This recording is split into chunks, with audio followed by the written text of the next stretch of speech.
రాజన్న సిరిసిల్ల జిల్లా ఎల్లారెడ్డిపేట మండలం బూక్యతాండ గ్రామ పంచాయతీ పరిధిలోని రాశిగుట్ట ప్రాంతంలోని అడవిలో సుమారు 50 ఎకరాలకు పైగా భూమిలో ఉన్న వివిధ రకాల చెట్లను అక్కడి గిరిజనులు అక్రమంగా నరికివేసి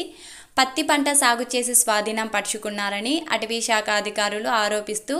గిరిజనులు సాగు చేసిన పత్తి పంటను తొలగించి అధికారుల ఆధ్వర్యంలో ప్లాంటేషన్ పెట్టడానికి మంగళవారం వెళ్ళగా అక్కడి గిరిజనులు అధికారులను ప్లాంటేషన్ పెట్టవద్దంటూ అడ్డుకున్నారని తెలుస్తుంది.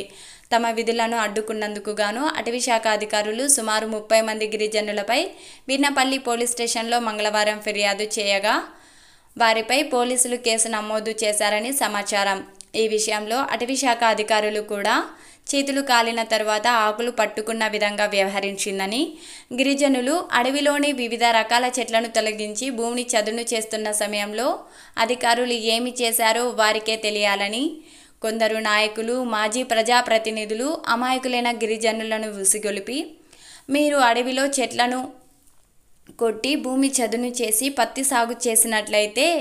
మీకు వాటిని పొడి భూములుగా చిత్రీకరించి రెవెన్యూ అలాగే అటవీ శాఖ అధికారులకు లంచాలు ఇచ్చి మీకు ఇప్పిస్తామని అమాయకులైన గిరిజనుల నుండి లక్షలు వసూలు చేసి కొందరు గిరిజన నాయకులు సొమ్ము చేసుకుంటున్నట్లు తెలుస్తోంది.